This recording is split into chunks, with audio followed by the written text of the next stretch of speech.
Hello sa lahat ng Aquarius! Welcome to my channel. Ako nga pala si Mystico Moreno. And sa channel na ito, babasahan ko kayo ng inyong Tagalog love reading. And for today, gagawin ko inyong weekly love reading for February 9 to 15. So, tatama siya sa Valentine's Day and Valentine's Week. This week, tingnan natin ano ba mga kaganapan sa inyong collective. So, tingnan natin. Let's see.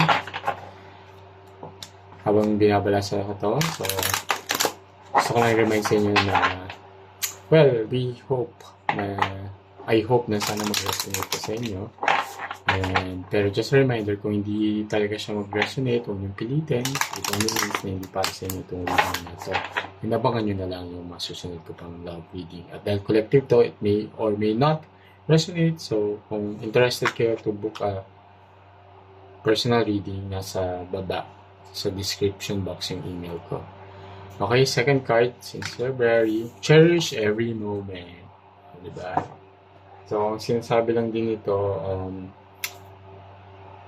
whatever experiences or yung mga ganap na mangyayari this week, enjoy mo lang, cherish mo lang. Huwag ka na masyadong mag-isip pa, huwag mong i-overthink, huwag kang mag-expect din ng too much. So, ano yung darating, and ano yung mag-unfold this week, enjoyin mo lang.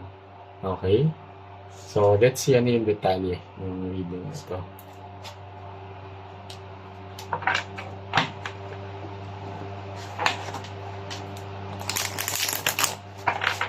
So, habang binabalasa ko to, supportahan nyo naman po ang aking channel.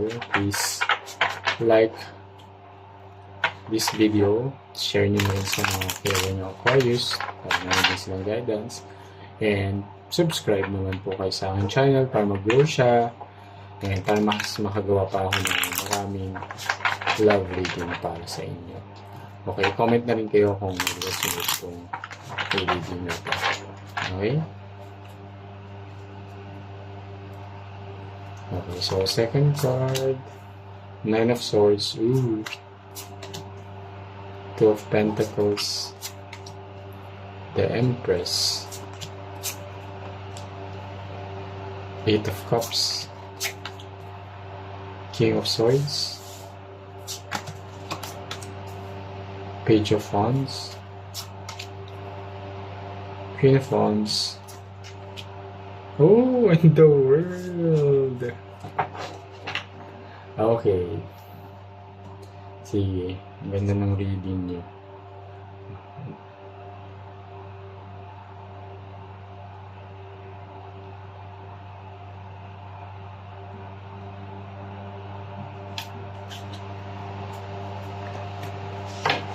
Okay, tignan lang natin yung message ni Universe din. Para kami ako na siya bubuksan. Second card din. Okay, so there's a very strong energy of Taurus and Leo, Aquarius, then Scorpio, and so Leo, Taurus, Scorpio, Aquarius. Okay, but doesn't have to, pero yun yung strong energy na lumalabas dito. So, pwedeng yun yung sign ng person ninyo. Okay.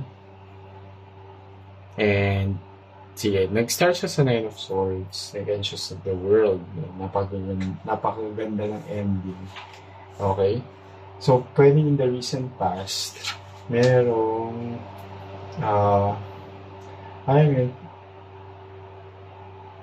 medyo anxious ka. Pwedeng yung attachment style mo is anxiously attached ka. Pero kasi yung Nine of Swords is part of anxiety. Pero there's something traumatic experience in the past na parang kaya dito parang in-advise ni Universe, enjoy mo lang. Kasi parang ngayon may mga kaganapan lalo na when it comes to love. Di ba? Parang hindi mo masyado enjoy kasi parang masyado ka pang um, nakatutok dun sa mga nangyari or sa experiences mo in the past that made you so sad and depressed and alam mo yun, so parang medyo nagiging pessimistic ka tuloy when it comes to love. Diba? Pero, you have a choice. Okay? So, si Two of Pentacles is a card of choice. So, meron ka naman choice. Diba? Na magpakasta ka ba or hindi. Kaya, dito, yung advice mo na choice, i-cherish mo ba yung moment o hindi. Diba? Nasa choice mo yun. Kasi, someone coming to your life is a very loving person. Sobrang nurturing yung energy niya, empathetic ng person na to. Pag express niya yung love niya towards you. Diba? And that's why you have to let go of the past. So, si Eight of Cups is a card of letting go. Let go of ano man yung mga traumatic experience na yan, let go muna. Okay? Kung ano man yung nagpalungkot sa'yo, yung heartbreak na yun, let go muna siya. Okay? Kasi, ito, so, you really have to, parang, alam mo na, nasa isip mo naman na siya. Parang, gusto mo na siyang gawin. Diba? In your mind, parang, imagine mo na rin na, ano yung life na masaya, ano yung life na ka-cherish, diba? So, you really have to be, alam mo yun, take responsibility on this. Parang, whatever is in your mind, put it into action. Okay? Because, ito namang love talaga na yung paparating na tao is someone that you really manifested and you desire.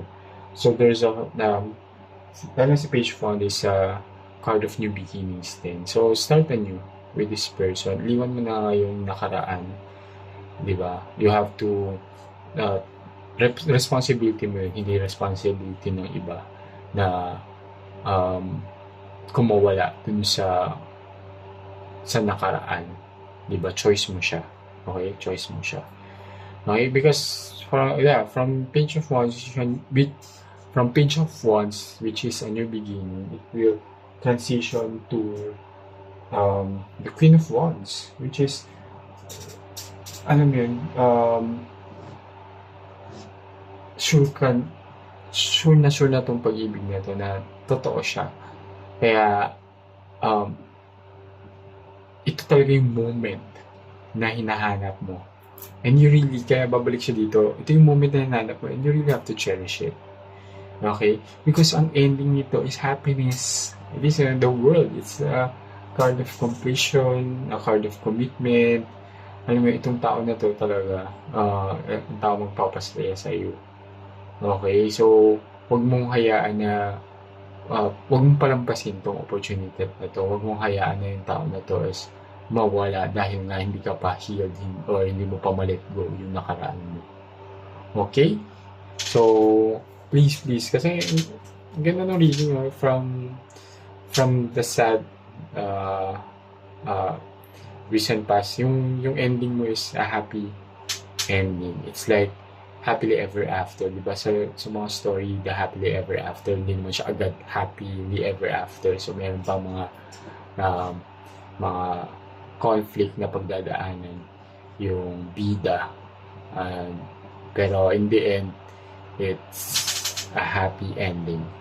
Okay? So, tingnan natin yung advice from the universe. Diba? Appreciation. Diba? Cherish every moment na double confirmation ng appreciation. So, you have to be appreciative na dumating tong person na to. Kasi, pag napansin ni universe na hindi mo ina-appreciate yung binibigay niya sa'yo, babawiin niya. Okay? Kaya, ayan. So, ang ganda naman ng reading ninyo, diba? So, focus on this person, cherish this person, cherish the moment with this person, and show some appreciation na pinapakita niya yung love sa'yo. Appreciate it. Kasi di ba ang tao, kahit ikaw naman kung nagmamahal ka, tapos yung other party, gusto mo rin na na-appreciate ka, di ba? Na dumating ka sa buhay niya. So, ganun din sa'yo. So, i-appreciate mo din na dumating yung tao na to sa buhay mo. Okay? So, iwan mo na yung nakaraan, whatever those sad experiences, sad moments, di ba? I-let go mo na yun para magkaroon ng space for you to cherish this moment. Okay? So, sabi nga ni Eric Santos, di ba? This is the moment. So, go, go, go, di ba? Lalo na ngayong Valentine's Week, ma-experience mo siya. So, di ba, mas masaya na punong-puno ng love ang iyong Valentine's Week. Okay, so sana nag-resonate itong reading na to sa inyo. Muli ako si Mystico Moreno and kita-kits sa susunod na love reading. Ingat!